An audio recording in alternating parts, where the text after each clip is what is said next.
What's up, guys? Welcome back. In this video, I'm going to be talking about Triller and their impact on the game of boxing and their big entrance into the game of boxing. Now, first things first, the reason why this was all even possible in the first place is because the people that run the sport of boxing have ran it completely into the ground, thus leaving a huge void amongst its fans. And that void comes from the fights that we want to happen are simply not happening and haven't been happening for the longest time. For example, the Crawford versus Spence matchup is a great example, but we could go on and on with the examples. Now, the reason why it's like that is because mainly of one thing. Promoters in the sport of boxing for the longest time have been treating and looking at fighters as stocks and assets.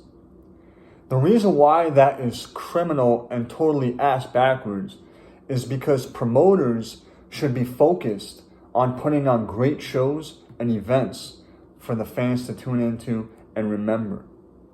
And the main concern of a promoter should be to put on great fights and events and shows, and just keep the audience tuning back in next time and coming back in to the arena next time. But instead what we have is we have promoters acting like glorified managers, and instead of being concerned about putting on great fights and shows, they're concerned about protecting the fighter's O. Because remember, they look at the fighter like it's a fucking stock, that should be the manager's job, to maneuver and protect the fighter or what have you, to try to get him the right fights.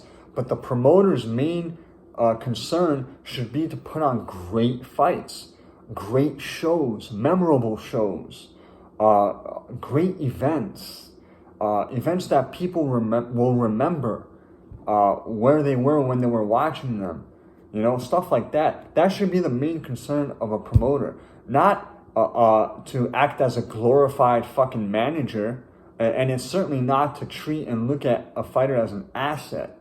A fighter should be used by the promoter to put on great, memorable shows and fights for the fans. Nothing more, nothing less.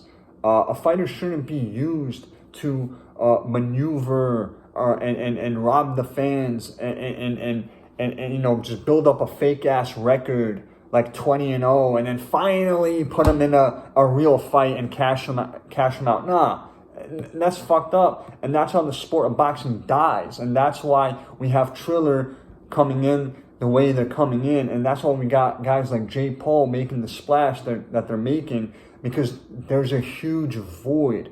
There's no matchups in boxing lead to anything anymore. There's no storylines anymore, and there certainly aren't any 50-50 matchups that intrigue me anymore. With Jake Paul, he brought all of that, and it's really simple. Triller is not concerned about protecting that fighter, doing this. No, Triller is concerned about putting on memorable events. They're concerned about whoever's running it, I forget his name, but he's certainly not concerned about protecting O's. He's concerned about putting on great shows. That's the difference between guys like him and guys like Bob Arum. Bob Arum is looking to maneuver fighters and build up records, while these new school promoters like Dave Feldman of BKFC and Triller and even Dana White are concerned only about putting on great shows. Every show that they put together, they're making sure or trying to make sure that it's the best that it could possibly be, and it's going to provide the most amount of quality entertainment it possibly can for the fans that are going to be in attendance and buying on pay-per-view or watching on TV. That's their main concern. And for some reason, boxing promoters went away from that. I think it's been at least 40 years now. And they've been acting as booking agents and as glorified managers. The last thing they do is actually promote. The networks or whoever gives them rights fees are the ones that actually do most of the promoting. You know, let's be real.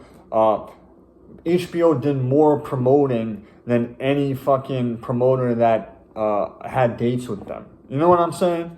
So the last thing they actually do is promote. They're just glorified booking agents and managers. That's all they are, and that's why the sport is in the state that it's in now. And and that's why these new promoters are coming in, taking over like it's nothing, because they're filling that void, and they have a totally different approach to what these old school promoters have.